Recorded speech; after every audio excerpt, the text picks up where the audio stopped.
Сәлем достар, менің каналыма қош келдіңіздер. Видеоны көрместен бұрын каналыма тіркеліп, қоңырау шағын суретін баса кетуді ұмытпаңыздар.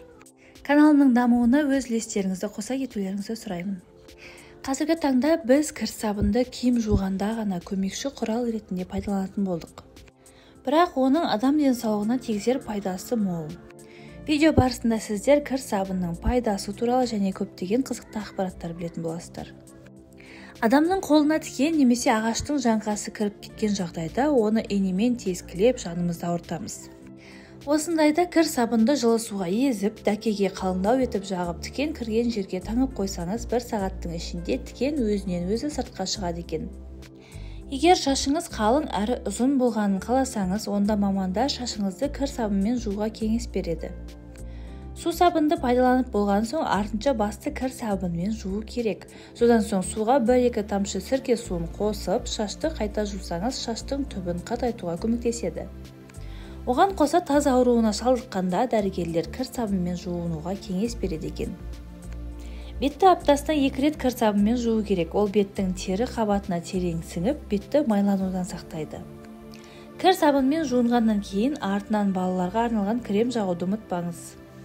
Моншаға түсуді ұнататындарға кеңес. Буға түсерде сыпырғыны кір сабын салынған суға батырып қолданса, теріңіз тазарып қана қоймай, денеңіз сергіп қалады.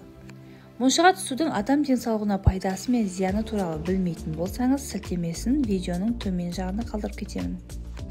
Сулы бет-орамалды кір сабынға үйкеп, ащы иісін 5-10 минуттан күніне 3 рет иіскеп тұрған адам тұмауынан айығады екен. Іріңдеген жараларға сықпа майын жаға бергеннен кір сабынның көмегін пайдаланғанда пайдалы.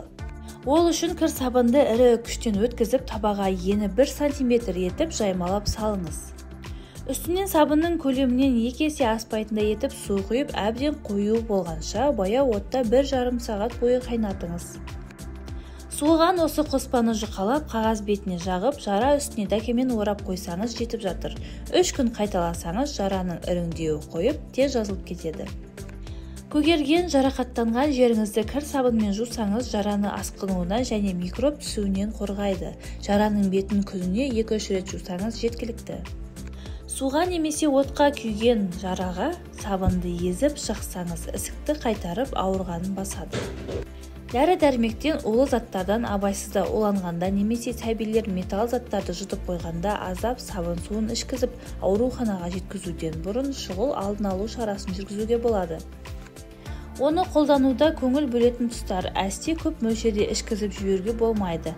Таза сабынды жұқа жапырақтап турап, қайнаған жылы суға ертеді. Сосын ересек адамдарға 300-500 мг, ал балаларға 100-200 мг ішкізсеңіз, улы зат құсықпен бірге түседі. Және металл заттардың асқазанда зақымдануынан сақтана тұруға болады. Ит тістеп алған жағдайда қан тоқтағаннан кейін жараға сабын ерітін тістеп алынған дәкені басыңыз. Құлап қалған жағдайда дереу кір сабынды жағыңыз, ол көгеруден сақтайды. Ер адамдар қырынғаннан кейін тері тітіркенсе, кір сабынмен сабындап қоюға болады. Көпіршік кебуін күтіп, кепкеннен кейін сумен шайыңыз. Видеодағы ақпарат сізге пайдалы болған болса, видеоны досыңызбен бөлісіп, лайк басып, комментарий жаза кетуді ұмытпаңыздар.